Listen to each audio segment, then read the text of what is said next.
ইসলামের ইতিহাসে এমন এক সময় ছিল যখন মুসলমানদের সবচেয়ে বড় শত্রুদের একজন ছিলেন খাত্তাবের পুত্র ওমর।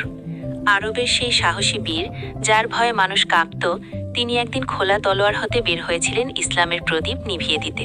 কিন্তু তিনি জানতেন না, আজ স্বয়ং আল্লাহ তাআলা তার জন্য অন্য কিছু লিখে রেখেছেন। ঘটনার শুরু নবুয়তের ৬ষ্ঠ বছর। আরবের উত্তপ্ত মরুভূমির চেয়েও বেশি উত্তপ্ত ছিল ওমরের মেজাজ। তিনি সিদ্ধান্ত নিলেন, নাউজুবিল্লাহ, রাসূলুল্লাহ সাল্লাল্লাহু আলাইহি ওয়াসাল্লামকে হত্যা করবেন। তলোয়ার উঁচিয়ে যখন তিনি পথ দিয়ে যাচ্ছিলেন, তখন নাইম বিন আবদুল্লাহর সাথে তার দেখা হলো। ওমরের উদ্দেশ্য শুনে নাইম বললেন, ওমর, আগে নিজের ঘরের খবর নাও। তোমার বোন ফাতিমা আর ভগ্নিপতি সাইদ তো ইসলাম কবুল করেছে। বোনের বাড়িতে সংঘাত। এ কথা শুনে ওমর ক্রোধে অন্ধ হয়ে গেলেন। তিনি ঝড়ের বেগে বোনের বাড়িতে গিয়ে হাজির হলেন। ঘরের বাইরে থেকেই তিনি কোরআনের সুমধুর সুর শুনতে পেলেন। তিনি সজোরে দরজায় আঘাত করে ভেতরে ঢুকলেন এবং তার ভগ্নিপতিকে মারধর শুরু করলেন। বোন ফাতিমা স্বামীকে বাঁচাতে এলে ওমর তাকেও আঘাত করেন। এতে ফাতিমার মাথা ফেটে রক্ত ঝরতে শুরু করে। হৃদয় পরিবর্তন।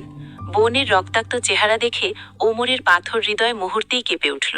তিনি লজ্জিত হলেন এবং বোনকে বললেন, তোমরা যা পড়ছিলে তা আমাকে দেখাও।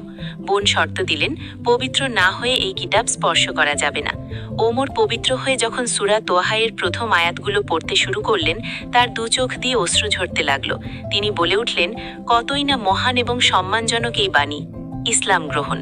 আর দেরি না করে ওমর সরাসরি চলে গেলেন সাফা পাহাড়ের পাশে আরকাম বিন আবিল আরকামের বাড়িতে, যেখানে রাসূল সাল্লাল্লাহু আলাইহি ওয়াসাল্লাম অবস্থান করছিলেন।